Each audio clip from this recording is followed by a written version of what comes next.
നമസ്കാരം. ഇവർക്ക് daily news and statistics സ്വാഗതം. ഹിന്ദു ന്യൂസ് പേപ്പർ ആർട്ടിക്കിൾസ് ആണ്. ഇത്തരം ഫസ്റ്റ് ആർട്ടിക്കിൾ ഫ്രണ്ട് പേജിലെ ആർട്ടിക്കിൾ ആണിത്.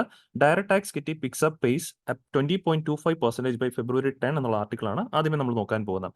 തീർച്ചയായിട്ടും ഈ ഒരു ആർട്ടിക്കിളിനകത്ത് ഡയറക്ട് ടാക്സിനെ കുറിച്ചിട്ട് പരാമർശിക്കുന്ന കാരണം നമ്മുടെ general studies paper 3 GS paper 3 വരുന്ന എക്കണോമിക്സിന്റെ പോയിന്റ് ഓഫ് വ്യൂ ആയിരിക്കും ഈ ഒരു ആർട്ടിക്കിൾ നമ്മൾ എക്സാമിന്റെ വ്യൂ പോയിന്റിൽ ഡിസ്കസ് ചെയ്യാനായിട്ട് പോകുന്നത്.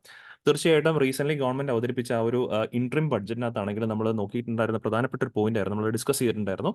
ഈ വർഷത്തെ ബഡ്ജറ്റിനകത്ത് നമുക്ക് കാണാൻ സാധിക്കും ഡയറക്ട് ടാക്സ് പേയ്മെന്റ്സ് ഇൻഡയറക്ട് ടാക്സിനേക്കാളും വളർന്നിരിക്കുന്നുള്ളൊരു പോയിന്റ്.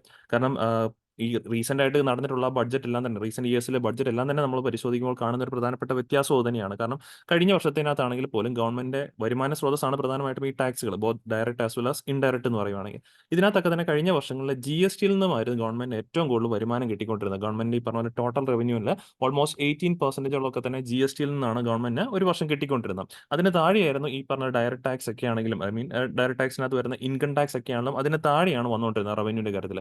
പക്ഷേ ഈ വർഷം നോക്കുവാണെങ്കിലും ഇൻകം ടാക്സ് ആണ് ഇതിനെ ക്രോസ് ചെയ്തിരിക്കുന്നത്, GST-യെ ക്രോസ് ചെയ്തിട്ടുണ്ട്. സോ റവന്യൂവിന്റെ കാര്യത്തിൽ നോക്കുവാണെങ്കിൽ, സർക്കാരിലേക്കുള്ള വരുമാനത്തിന്റെ കാര്യം നോക്കുവാണെങ്കിൽ GST പോലുള്ള ഇൻഡയറക്ട് ടാക്സിനേക്കാളും കൂടുതൽ ഗവൺമെന്റ് ഈ വർഷം വരുമാനം പ്രതീക്ഷിക്കുന്ന ഇതിൽ നിന്നാണ് ഡയറക്ട് ടാക്സിനകത്തെ ഇൻകം ടാക്സ് എന്നുള്ളൊരു കാര്യം ഓർത്തിരിക്കാം. അത് ശരിക്കും പറഞ്ഞു കഴിഞ്ഞാൽ വലിയൊരു ഒരു പോസിറ്റീവ് ആയിട്ടുള്ള ഒരു ഫാക്ടറായിട്ട് നമുക്ക് കരുതേണ്ടതാണ്. കാരണം ഇത്തരത്തിൽ രാജ്യങ്ങളിൽ കൂടുതൽ വരുമാനത്തിന്റെ നല്ലൊരു പങ്ക് അവിടുത്തെ ഡയറക്ട് ടാക്സ് പേയ്മെന്റ്സിൽ നിന്ന് കിട്ടുന്നു, അല്ലെങ്കിൽ ഇൻകം ടാക്സ് പോലുള്ള ടാക്സുകളിൽ നിന്ന് കിട്ടുന്നു എന്ന് കാണുമ്പോഴേക്കും അത് നമ്മൾ കാണിച്ചു തരുന്ന എക്കണോമി വളരുന്നു, എക്കണോമി ഈസ് ഗ്രോയിങ് എന്നുള്ളൊരു കൺസെപ്റ്റ് ആണ് ബേസിക്കലി അവിടെ നമുക്ക് മനസ്സിലാക്കാൻ സാധിക്കുന്നത്. അതുപോലെ തന്നെ എക്കണോമി വളരുന്നു എന്നുകൊണ്ട് മാത്രമല്ല ഉദ്ദേശിക്കുന്നത്, എക്കണോമി വളരുന്നുണ്ട് അതോടൊപ്പം തന്നെ കൂടുതൽ ആൾക്കാർ ടാക്സ് അടയ്ക്കാൻ ഈ പറഞ്ഞ പോലെ തയ്യാറായിട്ട് വരുന്നു. മുൻകാലങ്ങളിൽ ഈ പറഞ്ഞ പോലെ ടാക്സ് എക്കണോമി വളരുന്നുണ്ടായെങ്കിൽ പോലും ടാക്സ് പേയ്മെന്റിന്റെ കാര്യത്തിലേക്ക് വരുമ്പോഴേക്കും വലിയൊരു റിഡക്ഷൻ കാണുന്നുണ്ടായിരുന്നു. കൂടുതൽ ബ്ലാക്ക് മണി ഒക്കെ തന്നെ വരുന്നതുകൊണ്ടിട്ട്, ബ്ലാക്ക് മണി എന്ന് പറയുമ്പോഴേക്കും നമ്മൾ അൺഅക്കൗണ്ടഡ് മണി എന്ന് പറയും, സർക്കാരിലേക്ക് വെളിപ്പെടുത്താതെ വരുന്ന പൈസകൾ. അപ്പോൾ അങ്ങനെ വരുമ്പോഴേക്കാണ് സർക്കാരിന്റെ വരുമാനം കുറയുന്നത്. അപ്പോൾ ഇപ്പം കുറച്ചുകൂടി ഈ പറഞ്ഞ പോലെ സ്ട്രിക്റ്റഡ് ആയിട്ടുള്ള നോംസ്, കൂടുതലായിട്ട് ഈ പറഞ്ഞ പോലെ സ്ട്രിക്റ്റ് ആയിട്ട് എല്ലാ കാര്യങ്ങളും ചെക്ക് ചെയ്യുന്നതിനൊക്കെ ഒരു ഭാഗമായിട്ടായിരിക്കണം, അല്ലെങ്കിൽ ആ ഒരു കൾച്ചർ, ടാക്സ് പേയിങ്ങിന്റെ ഒരു കൾച്ചർ ജനങ്ങൾക്കിടയിൽ വളർന്നു വരുന്നതുകൊണ്ടിട്ട് കൂടി ആയിരിക്കാം ഒരുപക്ഷെ ഈ പറഞ്ഞ പോലെ സർക്കാരിലേക്ക് കൂടുതൽ എമൗണ്ട് ഏതിലൂടെ കിട്ടുന്നുണ്ട്, ഡയറക്ട് ടാക്സിലേക്ക് കിട്ടുന്നുണ്ട്. അപ്പോൾ ശരിക്കും പറഞ്ഞാൽ നല്ലൊരു പോസിറ്റീവ് തിങ് ആയിട്ട് തന്നെ പറയേണ്ടതുണ്ട്. അപ്പൊ ഈ ഒരു കൺസെപ്റ്റിൽ ഈ വരാൻ പോകുന്ന പ്രിലിംസിനും അതേപോലെ മെയിൻസിനും ഒക്കെ തന്നെ നമുക്ക് ഈ ഡയറക്ട് ടാക്സ് ഒക്കെ ആയിട്ട് ബന്ധപ്പെട്ട ചോദ്യങ്ങൾ പ്രതീക്ഷിക്കാവുന്നതാണ്. അതുകൊണ്ട് തന്നെയാണ് നമ്മൾ ഈ ഒരു ആർട്ടിക്കിളിനകത്ത് ഏറ്റവും കൂടുതൽ നോക്കാൻ പോകുന്നത് ഈ ഡയറക്ട് ടാക്സുമായിട്ട് ബന്ധപ്പെട്ട കാര്യങ്ങളായിരിക്കും. സോ ഓൾറെഡി നമ്മൾ പറഞ്ഞു ഗവൺമെന്റിന്റെ റവന്യൂവിന്റെ ഭാഗമാണ് ഈ ടാക്സ് എന്ന് പറയുന്നത്. ഈ ടാക്സിനെ തന്നെ നമുക്ക് രണ്ട് രീതിയിൽ, ടാക്സിനെ രണ്ടായിട്ട് തന്നെ തരംതിരിക്കാൻ. നമുക്ക് ഡയറക്ട് ടാക്സും ഉണ്ട്, അതേപോലെ ഇൻഡയറക്ട് ടാക്സും ഉണ്ട്. Indirect tax, okay. ഇതിനകത്ത് എങ്ങനെയാണ് ടാക്സുകൾ ഡയറക്ട് ടാക്സും ഇൻഡയറക്ട് ടാക്സും ആയിട്ട് ക്ലാസിഫൈ ചെയ്യുന്നതെന്ന് ചോദിച്ചു കഴിഞ്ഞാൽ, എന്തിന്റെ അടിസ്ഥാനത്തിലാണ് നമ്മൾ ഈ ടാക്സ് പിരിക്കുന്നത് എന്ന് നോക്കിയിട്ടാണ്. ഒരു വ്യക്തിയുടെ അല്ലെങ്കിൽ ഒരു സ്ഥാപനത്തിന്റെ ഫിനാൻസ് പരമായിട്ടുള്ള കാര്യങ്ങൾ നോക്കിയിട്ടാണ്, കൃത്യമായിട്ടും ആ ഒരു ഡയറക്ട്ലി പ്രൊപ്പോർഷണൽ ടു ആ ഒരു ഫിനാൻസ് കാര്യങ്ങളാണ് നോക്കുന്നതെങ്കിൽ നമ്മൾ അത്തരത്തിലുള്ള ടാക്സുകളെ ഡയറക്ട് ടാക്സ് എന്ന് വിളിക്കും. ഇപ്പോൾ ഉദാഹരണം പറയുവാണെങ്കിൽ നമ്മുടെ പേഴ്സണൽ ഇൻകം ടാക്സ്, ഒരു വ്യക്തിയുടെ ഫിനാൻഷ്യൽ ബാക്ക്ഗ്രൗണ്ടിനെ വിത്ത് റെസ്പെക്ട് ആയിട്ടാണ് നമ്മൾ ടാക്സ് ചെയ്യുന്നത്. അവിടെ തന്നെ നമ്മൾ നോക്കി കഴിഞ്ഞാൽ അറിയാം, ഈ ഇൻകം ടാക്സ് ആണെങ്കിൽ തന്നെ നിങ്ങൾ സ്ലാബുകൾ ശ്രദ്ധിച്ചിട്ടുണ്ടാവും. ഓരോ പർട്ടിക്കുലർ, അതായത് എല്ലാ വരുമാനം നേടുന്ന ആൾക്കാർക്കും ഒരേപോലെ അല്ല ഇവിടെ ടാക്സ് ചെയ്യുന്നത്. വരുമാനം കുറവുള്ള ആൾക്കാർക്ക് നമ്മൾ പേഴ്സണൽ ഇൻകം ടാക്സ് ഒന്നും ഈടാക്കുക പോലും ചെയ്യുന്നില്ല. നിലവിൽ പറയുവാണെങ്കിൽ ഇതിന്റെ ഓരോ സ്ലാബുകൾ പറയുവാണെങ്കിൽ 3 lakhs to 6 lakhs വരെയുള്ള ആൾക്കാർക്ക് ഇൻകത്തിന്റെ 5% പേ ചെയ്യണം. ദെൻ ഈ പറഞ്ഞ പോലെ 6 to 9 lakh റുപ്പീസ് ആണ് ഈ പറഞ്ഞ പോലെ ഇൻകത്തിന്റെ 10%. 9 to 12 lakhs വരെയുള്ള ആൾക്കാർ ഇൻകത്തിന്റെ 15%. ഇങ്ങനെ ഈ പറഞ്ഞ പോലെ ഇൻകം വളരുന്നതിനനുസരിച്ച് ടാക്സ്. ഇവിടെ നിങ്ങൾ നോക്കിയാൽ 3 മുതൽ 6 ലക്ഷം രൂപ വരെയാണെങ്കിൽ 5% പേ ചെയ്യണം. അത് കഴിഞ്ഞാൽ ഈ പറഞ്ഞ പോലെ 10%, 15%. നമ്മുടെ വരുമാനം കൂടുന്നതിനനുസരിച്ചാണ് നമ്മൾ കൂടുതൽ എന്ത് ചെയ്യേണ്ടത്, പേ ചെയ്യേണ്ടത്. അതുകൊണ്ട് തന്നെയാണ് നമ്മുടെ ഈ ഒരു ഡയറക്ട് ടാക്സ് നമ്മൾ വിളിക്കുന്നത് ഇറ്റ്സ് പ്രോഗ്രസീവ് ഇൻ നേച്ചർ, അഥവാ പ്രോഗ്രസീവ് ടാക്സ് എന്ന് ബേസിക്കലി പറയുന്നത്. ഇവിടെ തന്നെ നോക്കിയാൽ ഞാൻ വരുമാനം 3 ലക്ഷത്തിന് താഴെ വരുന്ന ആൾക്കാർക്ക് ഡയറക്ട് ടാക്സ് അടയ്ക്കുക പോലും വേണ്ട എന്നുള്ള കാര്യം പറയാം. അപ്പം എല്ലാവരും പേ ചെയ്യേണ്ട ടാക്സ് ആണോ ഡയറക്ട് ടാക്സ് എന്ന് ചോദിച്ചു കഴിഞ്ഞാൽ അല്ല, വരുമാനം ഒരു പർട്ടിക്കുലർ ലെവലിന് മുകളിൽ ഉള്ള ആൾക്കാർ പേ ചെയ്യേണ്ടതാണ് ഡയറക്ട് ടാക്സ്. അവിടെ തന്നെ നമ്മൾ ഈ 3 മുതൽ 6 ലക്ഷം രൂപ വരെയുള്ള ആൾക്കാർ 5% പേ ചെയ്യണമെന്ന് പറയുമ്പോഴും അപ് ടു 7 lakh റുപ്പീസ് വരെ, റീസെന്റ് കഴിഞ്ഞ വർഷത്തെ ബഡ്ജറ്റിനകത്താണ് ഗവൺമെന്റ് ആ ഒരു വ്യത്യാസം കൊണ്ടുവന്നത്. 7 lakhs, 7 ലക്ഷം രൂപ വരെ ഒരു വർഷം ആനുവലി ഏൺ ചെയ്യുന്ന വ്യക്തികൾക്ക് ടാക്സ് റിബേറ്റബിൾ ആണ്. മീൻസ് നമ്മൾ ടാക്സ് കൊടുക്കണം, ഇപ്പൊ TDS ഒക്കെ ആയിട്ട് നമ്മുടെ കയ്യിൽ നിന്ന് പിടിക്കുന്ന ടാക്സ് നമ്മൾ ടാക്സ് പേ ചെയ്യണം. ബട്ട് ഗവൺമെന്റ് അത് വെരിഫൈ ചെയ്ത് നോക്കിയതിന് ശേഷം നമ്മുടെ വരുമാനം 7 ലക്ഷത്തിന് താഴെയാണെങ്കിൽ ആ പിടിച്ച എമൗണ്ട് കംപ്ലീറ്റ്ലി എന്ത് ചെയ്യും, നമ്മുടെ അക്കൗണ്ടിലേക്ക് ഈ പറഞ്ഞ പോലെ റീക്രെഡിറ്റ് ചെയ്യും എന്നുള്ളൊരു പോയിന്റ് ഓർത്തിരിക്കാം. അപ്പോൾ ഈ പറഞ്ഞ പോലെ നമ്മൾ നിലവിൽ നോക്കുവാണെങ്കിൽ 7 ലക്ഷം രൂപ വരെയാണ് ടാക്സ് റിബേറ്റബിളിന്റെ പോയിന്റ് വരുന്നത്. പക്ഷേ 3 മുതൽ ഉള്ള ആൾക്കാർ എന്ത് ചെയ്യണം, ടാക്സ് പേ ചെയ്യണം. 7 ലക്ഷം രൂപയ്ക്ക് താഴെയാണ് നമ്മുടെ വരുമാനമെങ്കിൽ ഗവൺമെന്റ് എന്ത് ചെയ്യും, അത് റിബേറ്റബിൾ ആയിട്ട് നമുക്ക് റീക്രെഡിറ്റ് ചെയ്ത് നമ്മുടെ അക്കൗണ്ടിലേക്ക് തിരികെ നൽകുകയാണ് ചെയ്യുന്നത്. അപ്പോൾ എന്തായാലും ഇങ്ങനെ ഈ നമ്മുടെ ഇൻകം വളരുന്നതിനനുസരിച്ച്, താഴേക്ക് ഇൻകം വളരുന്നതിനനുസരിച്ച് ഇപ്പുറത്ത് ടാക്സിന്റെ റേറ്റും വളർന്നുകൊണ്ടിരിക്കുകയാണ്. അതുകൊണ്ടാണ് നമ്മൾ ഡയറക്ട് ടാക്സിനെ പ്രോഗ്രസീവ് ഇൻ നേച്ചർ എന്ന് പറയുന്നത്. എന്നാൽ നേരെ തിരിച്ച് ജി.എസ്.ടി പോലുള്ളവ നമ്മുടെ ഇൻകത്തിന് വിത്ത് റെസ്പെക്റ്റ് ആയിട്ടല്ല ടാക്സ് ചെയ്യുന്നത്. ഇപ്പം ആര് പോയി കടയിൽ നിന്ന് സാധനം മേടിച്ചാലും അയാളുടെ വരുമാനം നോക്കിയല്ല ടാക്സ് പേ ചെയ്യുന്നത്. ആര് സാധനം മേടിച്ചാലും ഒരേ ടാക്സ് തന്നെയാണ് ജി.എസ്.ടിയിൽ ഇപ്പം ഒരേ വസ്തു മേടിക്കുമ്പോഴേക്കും നമ്മൾ ഒരേ റേറ്റിലുള്ള ടാക്സ് ആണ് ബേസിക്കലി പേ ചെയ്യേണ്ടത്. അതുകൊണ്ട് തന്നെയാണ് ഈ ജി.എസ്.ടി പോലുള്ള ടാക്സുകൾ റിഗ്രസീവ് ഇൻ നേച്ചർ എന്ന് പറയാറുള്ളത്. കാരണം അത്തരത്തിലുള്ള ടാക്സുകളുടെ ബർഡൻ കൂടുതലായിട്ട് അനുഭവിക്കുക സാധാരണ ജനങ്ങളായിരിക്കും. വരുമാനം കൂടുതലുള്ള ആളുകൾക്ക് അത്തരത്തിലൊരു ബർഡൻ അതിന് ഫീൽ ചെയ്യുന്നത് ഒരു തോന്നലില്ല. പിന്നെ ഈ പറഞ്ഞ പോലെ നമ്മൾ റിഗ്രസീവ് ടാക്സ് ആയിട്ട് പറയണമെങ്കിൽ നമ്മുടെ വരുമാനം കൂടുന്നതിനനുസരിച്ച് ടാക്സിന്റെ റേറ്റ് അതിനനുസരിച്ച് കുറയുകയാണെങ്കിലും ടാക്സുകൾ റിഗ്രസീവ് നേച്ചർ എന്ന് പറയാറുണ്ട്. ബട്ട് നമ്മുടെ ഡയറക്ട് ടാക്സ് എന്താണ്? അത് പ്രോഗ്രസീവ് ആണ്. ബട്ട് നമ്മുടെ ഇൻഡയറക്ട് ടാക്സ് റിഗ്രസീവ് നേച്ചർ എന്നുള്ള കാര്യം ഓർത്ത് വെച്ചേക്കാം. പിന്നെ കോമൺ ആയിട്ട് ഇപ്പം നമ്മൾ പറഞ്ഞ കാര്യങ്ങൾ ഇവിടെ നമുക്ക് മനസ്സിലാക്കാൻ കാണാൻ സാധിക്കുന്നുണ്ട്. Direct tax is one that is levied directly on the tax payer and paid directly to the government by those who are subjected to it. അവിടെ ഈ പറഞ്ഞ പോലെ ആ ഒരു ടാക്സ് ഗവൺമെന്റ് ഈ പറഞ്ഞ പോലെ നേരിട്ടായിരിക്കും കളക്ട് ചെയ്യുന്നതും ജനങ്ങൾ നേരിട്ട് കളക്ട് ചെയ്യുന്നു. അതേപോലെ ഒരു മിഡിൽമെന്റെ ആവശ്യമില്ല. അതേപോലെ തന്നെ അതിന്റെ ബർഡനും ഈ പറഞ്ഞ പോലെ കറക്റ്റ് ജനങ്ങളുടെ മുകളിൽ തന്നെ ആരാണോ ഡയറക്ട് ടാക്സ് അടയ്ക്കുന്നത് ആ ബർഡനും അദ്ദേഹത്തിന്റെ മുകളിൽ തന്നെയാണ് വന്ന് വീഴുന്നത്. അതുകൊണ്ട് തന്നെയാണ് ഒരു ഡയറക്ട് ടാക്സ് ഇത്തരത്തിലുള്ള ഇൻകം ടാക്സിനെ നമ്മൾ ഡയറക്ട് ടാക്സ് എന്ന് വിളിക്കുന്നത്. കമ്പനികൾ പേ ചെയ്യുന്നതിന്റെ ടാക്സ് ആണ് കോർപ്പറേറ്റ് ടാക്സ് ആയിട്ട് മാറുന്നത്. അവരുടെ വരുമാനത്തിൽ നിന്നും ഇത്ര പെർസെന്റേജ് അവർ അടയ്ക്കാറുണ്ട്. അതാണ് ഇതിനെ കോർപ്പറേറ്റ് ടാക്സ് എന്ന് വിളിക്കാറുള്ളത്. സോ ഇവിടെ ഡയറക്ട് ടാക്സുകൾ കളക്ട് ചെയ്യാനായിട്ടുള്ള റെസ്പോൺസിബിലിറ്റി ആർക്കാന്ന് ചോദിച്ചു കഴിഞ്ഞാൽ it's a central board of direct ടാക്സിനാണ് ആ റെസ്പോൺസിബിലിറ്റി കൊടുത്തിരിക്കുന്നത്.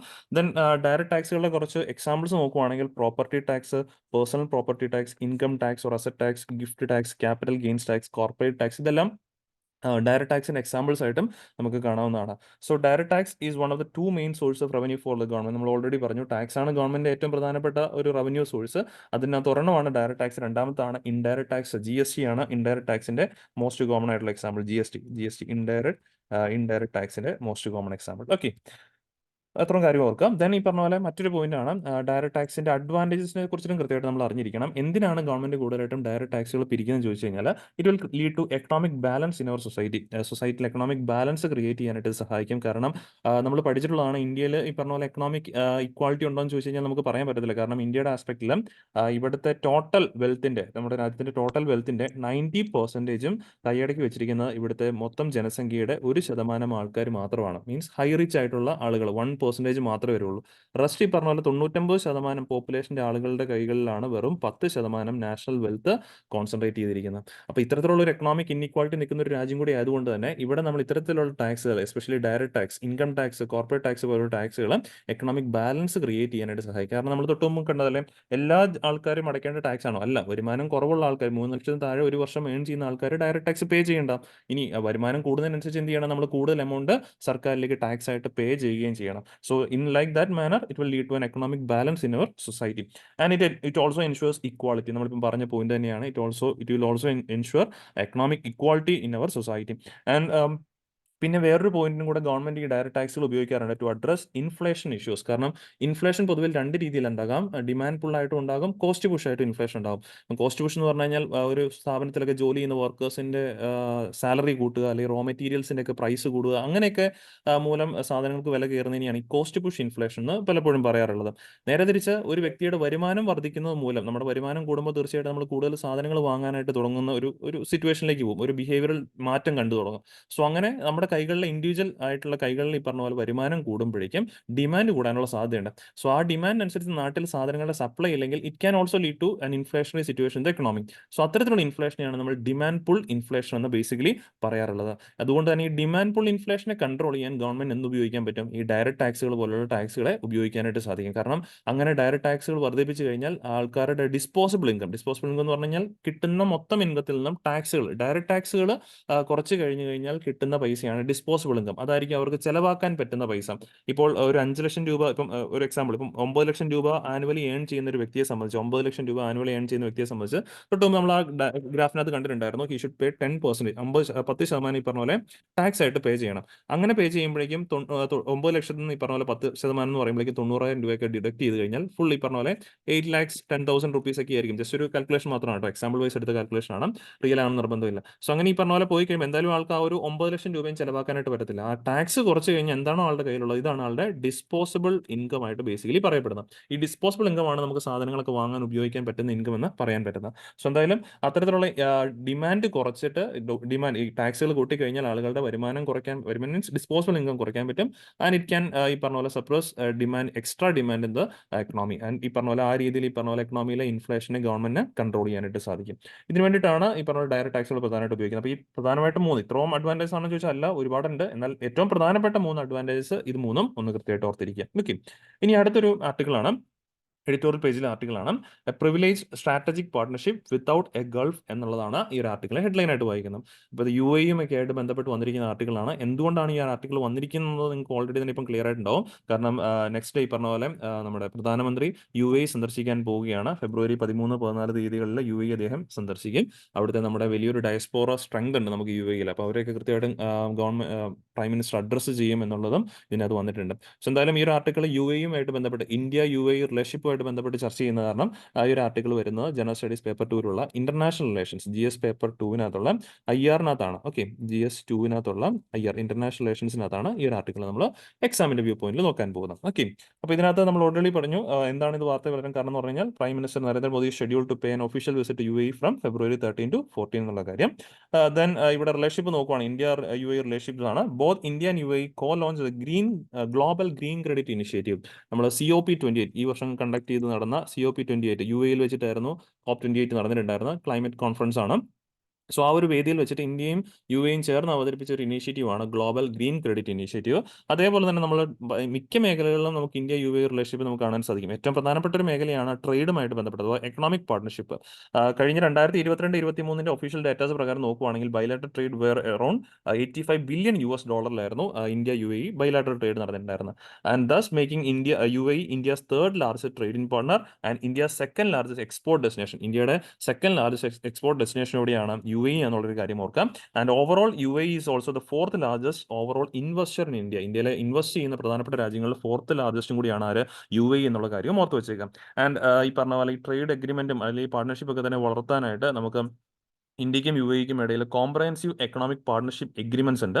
ഈ കോംപ്രഹെൻസീവ് എക്കണോമിക് പാർട്ണർഷിപ്പ് എഗ്രിമെന്റ്സ് ഇന്ത്യക്കും മറ്റു പല രാജ്യങ്ങളൊക്കെ ആയിട്ടുണ്ട്. UAE ആയിട്ട് മാത്രമല്ല മറ്റു പല രാജ്യങ്ങളായിട്ടുണ്ട്.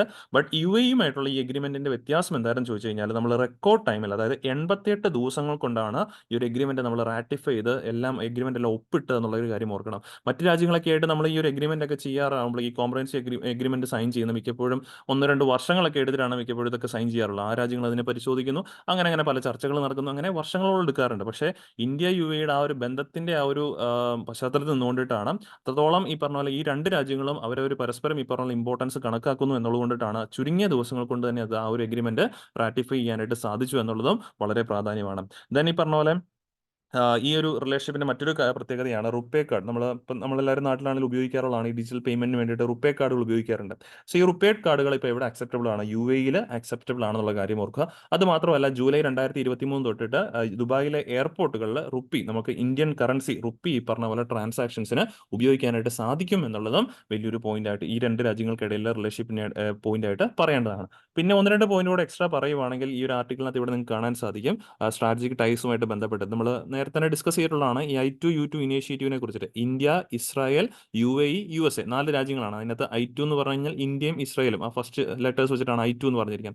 U2 എന്ന് പറഞ്ഞാൽ UH സ്റ്റാർട്ട് ചെയ്യുന്ന 2 രാജ്യങ്ങൾ UAE-യും അതേപോലെ US-ഉം. അപ്പോൾ ഇന്ത്യ, ഇസ്രായേൽ, UAE, USA ഈ 4 രാജ്യങ്ങളുടെ ഒരു സ്ട്രാറ്റജിക് റിലേഷൻഷിപ്പാണ് I2U2 ഇനീഷ്യേറ്റീവ് എന്ന് പറയുന്നത്. അപ്പോൾ അവിടെ നമ്മൾ India-UAE റിലേഷൻഷിപ്പ് കാണാൻ സാധിക്കും. പിന്നെ നമ്മൾ റീസെന്റ് G20 ഇന്ത്യയിൽ വെച്ച് കഴിഞ്ഞ വർഷം കണ്ടക്ട് ചെയ്ത G20 സബ്മിറ്റിന് അന്ന് നമ്മൾ പുട്ട് ഫോർവേഡ് ചെയ്ത വലിയൊരു എക്കണോമിക് കോറിഡോറാണ് India middle east Europe economic corridor.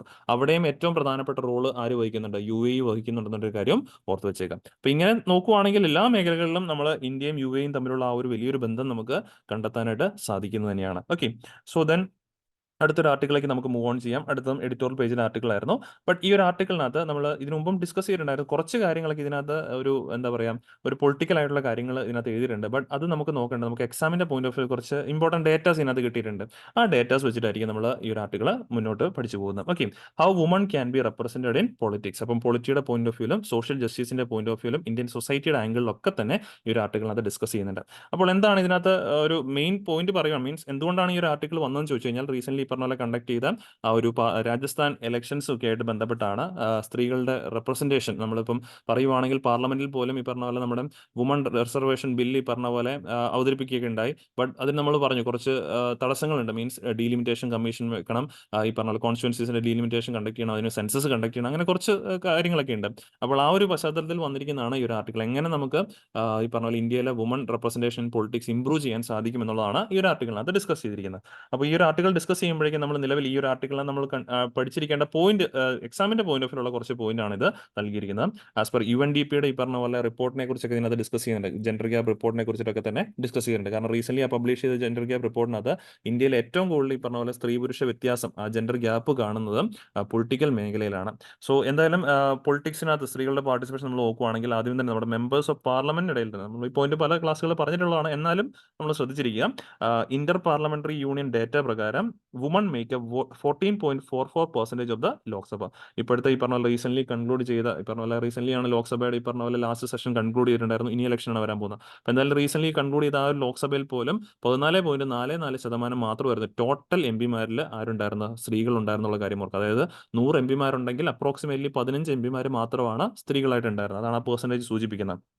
Then as per the election കമ്മീഷന്റെ റീസെന്റ് ആയിട്ടുള്ള റിപ്പോർട്ട് പ്രകാരം, അവൈലബിൾ റിപ്പോർട്ട് പ്രകാരം നോക്കുവാണെങ്കിൽ ടോട്ടൽ പാർലമെന്റിന്, അതായത് ലോക്സഭ പ്ലസ് രാജ്യസഭയുടെ കൂടെ എടുക്കുവാണെങ്കിൽ ടോട്ടൽ മെമ്പേഴ്സ് ഓഫ് പാർലമെന്റിൽ സ്ത്രീകൾ റെപ്രസെന്റേഷൻ എത്രമാത്രമാണ്? 10.5% മാത്രമാണ്. അതായത് ടോട്ടൽ പാർലമെന്റിൽ ഈ പറഞ്ഞ പോലെ 100 MP-മാരുണ്ടെങ്കിൽ അതിൽ അപ്രോക്സിമേറ്റ്ലി ഈ പറഞ്ഞ പോലെ 11 MP-മാർ, 10.5 പറയും, നമുക്ക് 11 MP-മാർ എന്ന് കഷ്ടിച്ച് പറയാൻ പറ്റും. അപ്പോൾ അത്രത്തോളം കുറവാണ് സ്ത്രീകളുടെ റെപ്രസെന്റേഷൻ പാർലമെന്റ് എന്നുള്ളൊരു കാര്യം ഓർക്കാം. ഇനി സ്റ്റേറ്റ് ലെജിസ്ലേറ്റീവ് അസംബ്ലീസിന്റെ കാര്യം എടുത്ത് നോക്കിയാലും വലിയ ഇംപ്രൂവ്മെന്റ് നമുക്ക് കാണാൻ സാധിക്കുന്നില്ല. കാരണം for all the state assemblies, ഇവിടെയുള്ള നമ്മുടെ രാജ്യത്തുള്ള എല്ലാ സ്റ്റേറ്റ് അസംബ്ലീസിനും കൂടെ ചേർത്ത് നോക്കിക്കഴിഞ്ഞാൽ മൊത്തം MLA-മാരിൽ ഫീമെയിൽ MLAസിന്റെ റെപ്രസെന്റേഷൻ എന്ന് പറഞ്ഞു കഴിഞ്ഞാൽ it stand somewhere around average of 9%, 9%. അപ്പോൾ സെൻട്രലിനേക്കാളും കുറവാണ് ഈ പറഞ്ഞ പോലെ എല്ലാ സ്റ്റേറ്റുകളും. ഇത് ഒരു സ്റ്റേറ്റിന്റെ അല്ല കേട്ടോ, എല്ലാ സ്റ്റേറ്റുകളുടെയും കൂടെ കമ്പൈൻ ചെയ്ത അസംബ്ലീസ് നോക്കുവാണെങ്കിൽ MLA-മാരിൽ 9% മാത്രമേ ഉള്ളൂ. ആവറേജ് 9% മാത്രമേ ഉള്ളൂ സ്ത്രീകൾ എന്നുള്ള കാര്യം ഓർക്കാം. ഇത് ഗ്ലോബൽ ആവറേജിനേക്കാളും വളരെ കുറവാന്നുള്ള കാര്യമാണ് നമ്മൾ മനസ്സിലാക്കിയിരിക്കേണ്ടത്. കാരണം റീസെന്റ് ആ ഒരു UNDP ആണെങ്കിലും ആ റിപ്പോർട്ടിനകത്ത് പബ്ലിഷ് ചെയ്തതിനകത്ത് we were behind Pakistan, Bangladesh, Nepal, ഇവരൊക്കെക്കാളും നമ്മൾ ഒരുപാട് പുറകിലായിരുന്നു നമ്മുടെ സ്ഥാനം എന്ന് പറയുവാണെങ്കിൽ. കാരണം പാകിസ്ഥാനിൽ പോലും ഈ പറഞ്ഞ പോലെ 20% ഉണ്ട്. മൊത്തം വുമൺ റിപ്രസെന്റേഷൻ നോക്കുവാണെങ്കിൽ 20% ഉണ്ട്. നമ്മുടെ ലോക്സഭയിൽ ഈ പറഞ്ഞ പോലെ 14 സ്റ്റേറ്റ് ലെജിസ്ലേറ്റീവ് അസംബ്ലീസ് എല്ലാം തന്നെ ഈ പറഞ്ഞ പോലെ 9% മാത്രമേ ഉള്ളൂ. പാകിസ്ഥാനിൽ 20% ഉണ്ട്, ബംഗ്ലാദേശിൽ 21% ഉണ്ട്, നേപ്പാളിൽ ഇറ്റ് വാസ് അറൌണ്ട് 34%. അപ്പോൾ അത്രയും ഈ പറഞ്ഞ പോലെ നമ്മുടെ നെയ്ബറിംഗ് കൺട്രീസ് ഇത്രയും റെപ്രസെന്റേഷൻ ഉള്ളപ്പോൾ ഇന്ത്യ ഇപ്പോഴും അത്രയും ലോസ് റെപ്രസെന്റേഷൻ കിടക്കുന്നത് നല്ലതല്ല എന്നുള്ള പോയിന്റ് ഓർത്തിരിക്കുക. കാരണം എക്കണോമി വളരുന്നതിനൊപ്പം തന്നെ ഈ ഒരു കാര്യത്തിൽ നമ്മൾ ഇത്തരത്തിലുള്ള റെപ്രസെന്റേഷൻ്റെ ഒക്കെ കാര്യത്തിലാണെങ്കിലും നമ്മുടെ രാജ്യം മുന്നോട്ട് പോകേണ്ടതായിട്ടുണ്ട്. സോ എന്തുകൊണ്ടാണ് സ്റ്റിൽ ഇങ്ങനെ ഒരു പ്രശ്നം, lack of woman representation politics എന്ന് ചോദിച്ചു കഴിഞ്ഞാൽ ബേസിക് റീസൺ എന്ന് പറഞ്ഞാൽ ആ ഒരു പ്രിജുഡൈസ് ആണ്, തെറ്റായിട്ടുള്ള ഒരു പ്രിജുഡൈസ് തന്നെയാണ്. കാരണം മിക്കപ്പോഴും ഈ പറഞ്ഞ പോലെ ഇവിടെ ഉള്ള ഒരു തെറ്റിദ്ധാരണയാണ് men make better political leaders എന്നുള്ളൊരു പോയിന്റ്. അത് ശരിക്കുള്ള പോയിന്റ് ഒന്നുമല്ല, ഈ പറഞ്ഞ പോലെ തെറ്റായിട്ടുള്ളൊരു പോയിന്റ് ഒക്കെ ആയിട്ട് നമുക്ക് അതിനെ പറയേണ്ടി വരും. ബട്ട് സംഭവം ഈ പറഞ്ഞ പോലെ മിക്ക ആളുകളുടെയും മനസ്സിൽ അത്തരത്തിലുള്ള ഒരു ചിന്താഗതി ഉണ്ട് എന്നുള്ളൊരു പോയിന്റ്. ഈ ഒരു പോയിന്റ് പറഞ്ഞിരിക്കുന്ന വേറൊരിടത്തുമല്ല, UNDP ആ ഒരു ജെൻഡർ സോഷ്യൽ നോംസ് ഇൻഡെക്സിൽ തന്നെയാണ് ഈ പോയിന്റ് പറഞ്ഞിരിക്കുന്നത്. ആ ഒരു men make better political leaders എന്നുള്ളൊരു തെറ്റിദ്ധാരണ ഹാഫ് ഓഫ് ദ വേൾഡ് പോപ്പുലേഷന്റെ മൈൻഡ്സിൽ ഉണ്ട് എന്നുള്ളൊരു പോയിന്റ്. പിന്നെ മേജർ ആയിട്ടുള്ള മറ്റൊരു പ്രശ്നമാണ് ഇന്ത്യയുടെ ആ ഒരു സൊസൈറ്റി നമ്മൾ നോക്കുവാണെങ്കിൽ തന്നെ പാട്രിയാർക്കിക്കൽ ആയിട്ടുള്ള ഒരു മൈൻഡ് സെറ്റ് ആണ്. അതുകൊണ്ട് തന്നെ ഈ പറഞ്ഞ പോലെ ലാക്ക് ഓഫ് ഫാമിലി സപ്പോർട്ട്, സ്ത്രീകൾ ഈ പറഞ്ഞ പോലെ പൊളിറ്റിക്കൽ കരിയർ ചൂസ് ചെയ്യുന്നതുമായിട്ട് ബന്ധപ്പെട്ട ഫാമിലി സപ്പോർട്ടിന്റെ ഒരു കുറവും അവരെ ഈ പറഞ്ഞ പോലെ പൊളിറ്റിക്കൽ മേഖലയിലേക്ക് കടന്നു വരാനായിട്ട് മടിക്കുന്ന ഒരു പോയിന്റ് ആയിട്ടും പറയപ്പെടാറുണ്ട്. സോ ഇതാണ് മെയിൻ ആയിട്ട് ഈ ഒരു ആർട്ടിക്കിളിനകത്ത് മെയിൻ ആയിട്ട് ഡിസ്കസ് ചെയ്തിരിക്കുക. ആ ഒരു പ്രിജുഡൈസും ആ ഒരു ഫാമിലി സപ്പോർട്ടിന്റെ ലാക്നെസ്സും എന്നുള്ള ഒരു പോയിന്റ് കൃത്യമായിട്ട് ഓർക്കുക. ഇതെല്ലാം കൂടെ ചേർത്തിട്ടാണ് സെൻട്രൽ തീം, ഈ ആർട്ടിക്കിളിലെ സെൻട്രൽ തീമായിട്ട് പറയുന്നത് providing a quota for woman in parliament and state legislative assemblies seem to be the only way to increase their political representation. സ്ത്രീകളുടെ പൊളിറ്റിക്കൽ റെപ്രസെന്റേഷൻ വർദ്ധിപ്പിക്കാനായിട്ടുള്ള ഒൺലി വേ ആയിട്ട്, മാർഗമായിട്ട് പറയുന്നത് എന്താണ്? ഇവിടങ്ങളിൽ പാർലമെന്റിലായിക്കോട്ടെ സ്റ്റേറ്റ് അസംബ്ലീസിലായിക്കോട്ടെ provide a quota for womens. Okay, അപ്പോൾ അങ്ങനെ നമുക്ക് ഗ്രാജുവലി ഈ പറഞ്ഞ പോലെ റെപ്രസെന്റേഷൻ വർദ്ധിപ്പിക്കാനായിട്ട് സാധിക്കും എന്നുള്ളൊരു പോയിന്റാണ് ഈ ഒരു ആർട്ടിക്കിളിനകത്ത് ഡിസ്കസ് ചെയ്തിരിക്കുന്നത്. അപ്പോൾ എന്തായാലും ഇത്രയും കാര്യങ്ങളായിരുന്നു ഇന്നത്തെ ഡീനൊക്കെ നമുക്ക് ഡിസ്കസ് ചെയ്യേണ്ടായിരുന്നു. പിന്നെ ഡിസ്കസ് ചെയ്ത പോയിന്റ്സ് എല്ലാവർക്കും ക്ലിയർ ആണെന്ന് വിശ്വസിക്കുന്നു. വീണ്ടും നമുക്ക് അടുത്ത ദിവസം കാണാം. താങ്ക്